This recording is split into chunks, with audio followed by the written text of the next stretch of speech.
आज उत्तर प्रदेश में जिन मुसलमानों का वोट लेकर समाजवादी पार्टी उत्तर प्रदेश की सत्ता में आई, उन्हीं मुसलमानों की बात करते हुए अखिलेश यादव कहीं ना कहीं डरते हैं। कहाँ गए वो नाम, कहाँ गए वो? वाड्रा जी का नाम ले रहे थे, किसी किसी का नाम लेते, लाइए तो। सरकार ऐसी होनी चाहिए जो युवाओं को रोजगार दे सके, महिलाओं की सुरक्षा पे ध्यान दे। हत्यारे बलवान होते जा रहे हैं, मजबूत होते जा रहे हैं, बलात्कारी मजबूती के साथ खड़े हुए हैं। योगी जी का आदेश आ गया कि वहाँ के जो प्रियंका जी के बैनर है वो सारे हटा दिए जाएं, तो ये चीज़ गलत हो रही है। इस देश को, पूरे प्रदेश को हिंदू मुस्लिम की नफरत के नाम पर बांटने का काम, उसे कमज़ोर करने का काम भारतीय जनता पार्टी ने किया है। समाजवादी पार्टी भारतीय जनता पार्टी की बी टीम के रूप में काम कर रही है। हिंदू वॉइस में आपका स्वागत है। मैं हूं बरेली से सैयद आसिफ। हमारे बीच आज मौजूद है कांग्रेस के प्रदेश सचिव चौधरी असलम साहब। आज उनसे बात करेंगे कि क्या उनकी नीतियां हैं, पार्टी की क्या करना चाह रहे हैं आने वाले 2022 के चुनाव में। जी, पूरे उत्तर प्रदेश में जिस तरह से आपने देखा कि जब से योगी जी की सरकार बनी है, लगातार बलात्कार की घटनाएं, हत्याओं की घटनाएं, हत्यारे बलवान होते जा रहे हैं, मजबूत होते जा रहे हैं, बलात्कारी मजबूती के साथ खड़े हुए हैं और सरकार उनके साथ कहीं ना कहीं संरक्षण देकर उनके साथ खड़ी है। तो इससे जनता में, आम जनता में जो आक्रोश है, जो उसके मन में जो गुस्सा है, तो उसका फ़ायदा कहीं ना कहीं कांग्रेस पार्टी को मिल रहा है। दूसरी बात, कांग्रेस, अब जो जनता है वो विकास चाहती है। जनता एक स्कूल में शिक्षा चाहती है, एजुकेशन चाहती है, स्वास्थ्य की सुविधाएं चाहती है, जो उत्तर प्रदेश की सरकार देने में कहीं ना कहीं नाकामयाब रही है या उन्हें देने का प्रयास नहीं किया है। इस देश को, पूरे प्रदेश को हिंदू मुस्लिम की नफरत के नाम पर बांटने का काम, उसे कमज़ोर करने का काम भारतीय जनता पार्टी ने किया है। आज पूरे देश को 2014 में जो गुमराह के तर्क होकर जो वोट दिया, उसके बाद समझ में लोगों की आ गया है कि कांग्रेस के अलावा इस देश को चलाने में कोई भी सक्षम नहीं है, कांग्रेस के अलावा इस देश को कोई भी विकास की ओर ले जाने में सक्षम नहीं है। तो आज पुनः कांग्रेस की ओर उनकी आस्था बढ़ रही है, उनका जुड़ाव बढ़ रहा है। हमने ये देख रहे हैं कि लगातार लोग कांग्रेस को ज्वाइन कर रहे हैं, लगातार कहीं ना कहीं लोग प्रियंका गांधी को पसंद कर रहे हैं। आज पूरे उत्तर प्रदेश में प्रियंका गांधी मुख्यमंत्री के रूप में पहले नंबर पर चेहरा उनका आता है। आज उनका जो हमने सर्वे कराया है, जो तमाम एजेंसियां सर्वे कर रही हैं, तो प्रियंका गांधी को कहीं ना कहीं पहले नंबर पर मानती हैं मुख्यमंत्री के रूप में। वो इसलिए मानती हैं कि हाथरस की घटना हो, उन्नाव की घटना हो, चाहे शाहजहाँपुर की घटना हो, कहीं ना कहीं हर घटनाओं पर प्रियंका गांधी लगातार उन दलितों के साथ, मजदूरों के साथ, जिनके साथ जुल्म होता है, वहाँ खड़ी हैं, कंधे से कंधा मिला के खड़ी हैं। हमने लॉकडाउन के समय में जो उत्तर प्रदेश की सरकार ने, जो भारतीय जनता पार्टी की सरकार ने जो जुल्म और जाति मजदूरों के साथ जो किया, जो नौकरी वालों के साथ किया, कि पैदल आए लोगों के पैरों में छाले पड़ गए, उनको कहीं मदद के नाम पर एक पानी की बूंद भारतीय जनता पार्टी की सरकार ने, उत्तर प्रदेश की सरकार ने पिलाने का काम नहीं किया। कांग्रेस पार्टी ने सत्ता में ना रहते हुए भी जगह जगह खाने का, भोजन का व्यवस्था की है, पानी की व्यवस्था की है, उन्हें पहुँचाने के लिए बसों का इंतजाम किया है और कहीं ना कहीं उन्हें काम दिलाने का काम किया है। आज 59,000 शिक्षकों का मामला है, वो भी कांग्रेस पार्टी लखनऊ में धरना प्रदर्शन करी, उनके साथ खड़ी है। आज ये देख लिया है कि भारतीय जनता पार्टी की कठपुतली के रूप में बसपा और समाजवादी पार्टी काम कर रही है।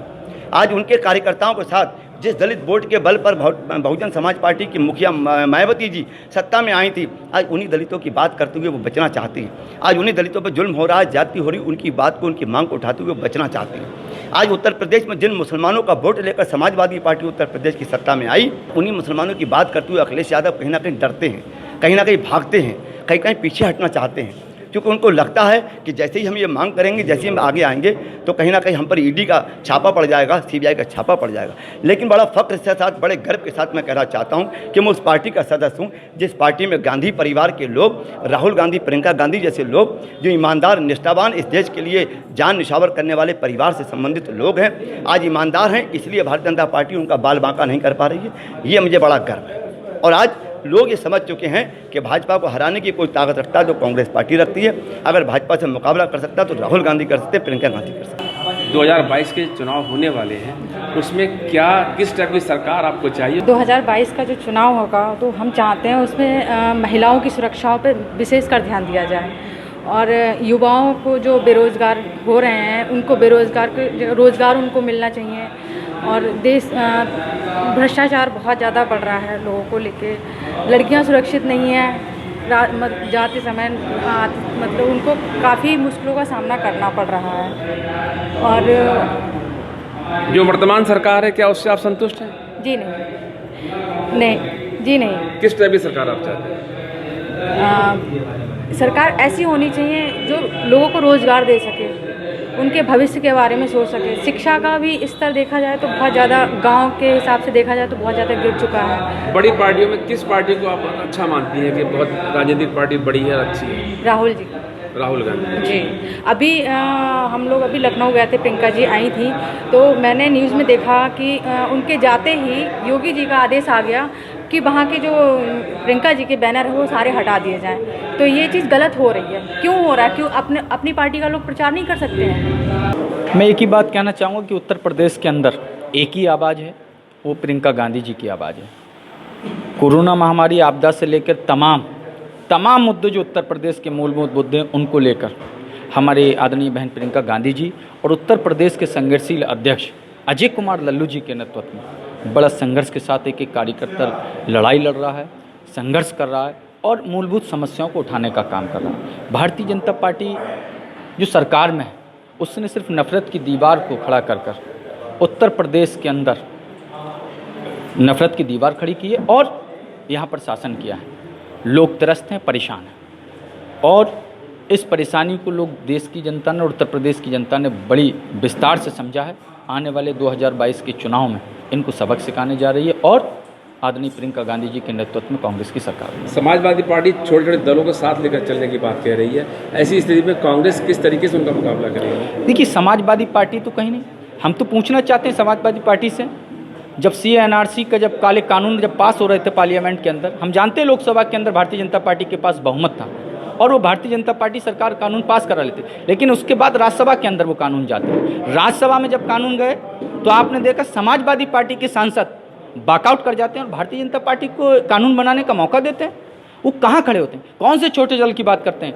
उत्तर प्रदेश की जनता उनकी असलियत जान चुकी है। भूली नहीं है 2019 के लोकसभा के चुनाव से पहले आदरणीय मुलायम सिंह यादव जी ने पार्लियामेंट के अंदर खड़े होकर कहा था कि मैं दोबारा आशीर्वाद देना चाहता हूं नरेंद्र मोदी जी को कि देश के प्रधानमंत्री बने। उत्तर प्रदेश की जनता देखी है किस दल की बात कर रहे हैं। समाजवादी पार्टी भारतीय जनता पार्टी की बी टीम के रूप में काम कर रही है और उसका प्रमाण हुआ राज्यसभा के अंदर और उनके फादर ने खड़े होकर जब पार्लियामेंट में कह दिया। इससे ज़्यादा और साफ क्या हो सकती है? और आज भी उत्तर प्रदेश के अंदर जब संघर्ष करने की बात हो रही है, भारतीय जनता पार्टी जब काम कर रही है तो आदरणीय प्रियंका गांधी जी संघर्ष कर रही हैं। आप उनकी महिला, आपने देखा उनका जो कैंडिडेट था ब्लॉक प्रमुखी का लखीमपुर खीरी के अंदर, उसके वस्त्र खींचे जाते हैं। उत्तर प्रदेश की राजनीति में कहीं ना कहीं काला अध्याय है और उसके बाद भी अखिलेश यादव जी के पास टाइम नहीं है। किन दलों के समझौते की बात वो कर रहे हैं? उत्तर प्रदेश की जनता उनकी असलियत जान चुकी है और 2022 में उनको सबक सिखाने के लिए बैठी। जिस तरीके से मोदी और योगी सरकार जिस तरीके से झूठ पे और पाखंड पे खड़ी होकर अपने काम कर रही है,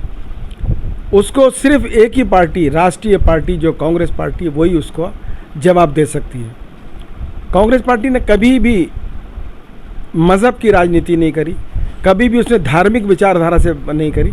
मगर आप ये देखिए कितना बड़ा झूठ जो कि राम मंदिर के नाम पे इन्होंने काम किया और उसके साथ साथ राम मंदिर को लेके जो ज़मीनें जिस तरीके से बेची गई और जिस तरीके से खरीदी गई, कितना बड़ा घोटाला है वो।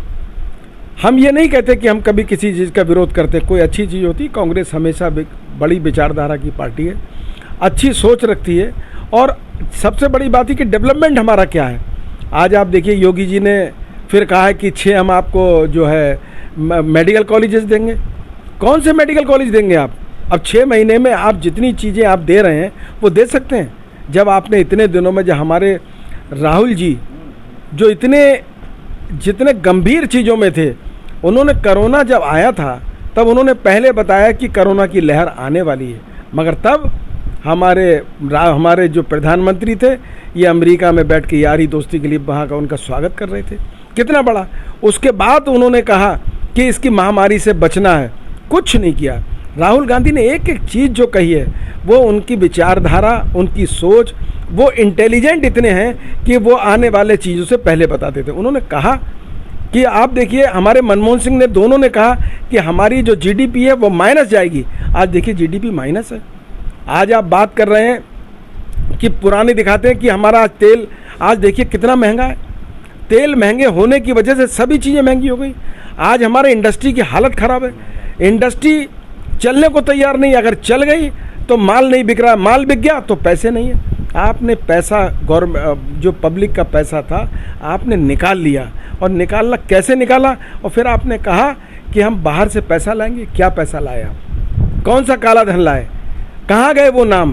कहाँ गए वो? वाड्रा जी का नाम ले रहे थे, किसी का नाम ले रहे थे, लाइए तो कौन है हमारे यहाँ? हमारे कांग्रेस पार्टी ने हमेशा उसकी विचारधारा रही, डेवलपमेंट की बात रही, हमारे हिंदुस्तान किस तरीके से बढ़े, किस तरीके से वहाँ की महिलाएं सुरक्षित रहें, किस तरीके से हमारे युवक हमारे काम करें, किस तरीके से कामगार लोग हमारे काम करें, यही सब हम लोगों की विचारधारा है। रही बात आपने कहा कि हम इलेक्शन की तैयारी, हमारी कोई हम शॉर्ट टर्म वाली बात नहीं करते। हमारी विचारधारा वही है, हमारे काम करने के तरीके वही हैं। जो हमारी विचारधारा से मिलेगा, जो हमारी विचारधारा से बात करेगा, तो हमारा प्रदेश नेतृत्व और हमारा जो राष्ट्रीय नेतृत्व है वो सोचेगा, उसी हिसाब से हम लोग आगे की रणनीति बनाएंगे।